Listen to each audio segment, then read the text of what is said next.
Good day, I'm Theodore Henry, and this is your JIS News for Friday, June 30. The Ministry of Education has dispersed subventions totaling over $1.4 billion to secondary schools for the 2017-2018 academic year. This was announced by Portfolio Minister Senator Ruel Reid at a post-cabinet briefing on Wednesday. This is the first of 4 tranches to be paid for the period.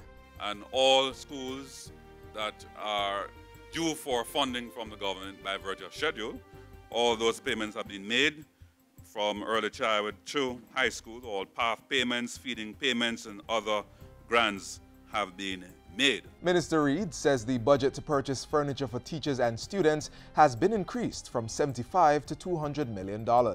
35,000 pieces of furniture will be bought for the new academic year, and distribution is to commence before July 31.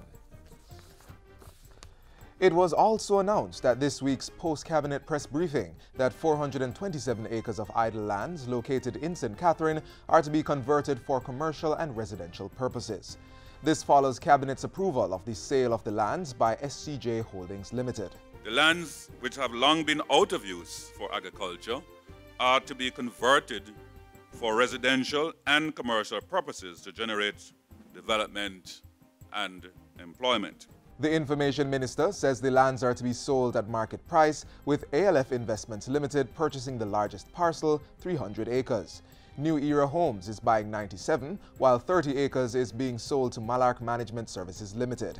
SCJ Holdings Limited will also enter into a lease agreement with Megamart Wholesale Club and Associates for approximately 40 acres with the option to purchase.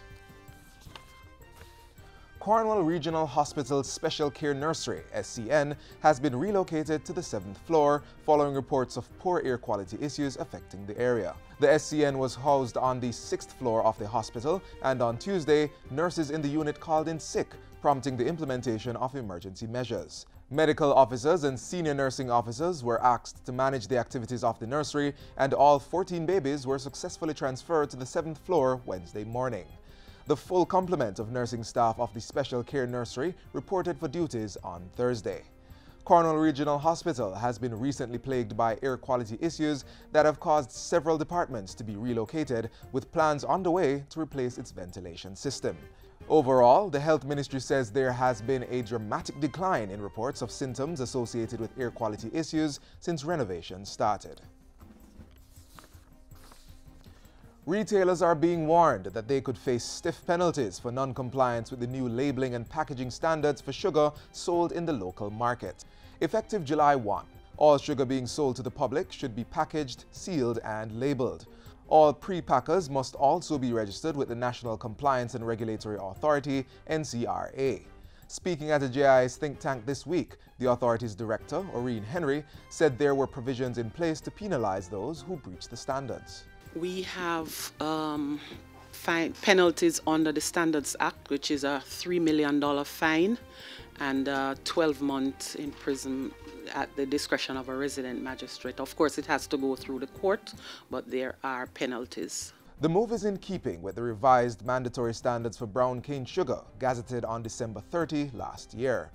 The revised mandatory standards require the removal of some grain sizes, inclusion of more detailed labeling requirements, and an obligation to ensure there is no foreign matter in the sugar that may compromise food safety or be hazardous to health.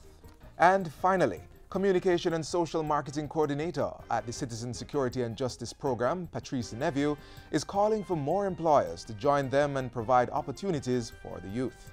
In order to make a difference in terms of crime and violence in our country, we need to call on public and the private sector to open their doors to these youngsters. Mrs. Neveu was speaking at a JIS think tank on Wednesday. CSJP3 is a multifaceted crime prevention program of the Ministry of National Security that's implemented in 50 communities across 8 parishes. It provides a suite of services aimed at reducing young people's risk of being involved in crime and violence and increasing their ability to become productive citizens. Phase 3 is set to end in 2019. More than 5,000 persons have benefited since its implementation in 2014. And that's it for JIS News Today. I'm Theodore Henry. Thanks for watching.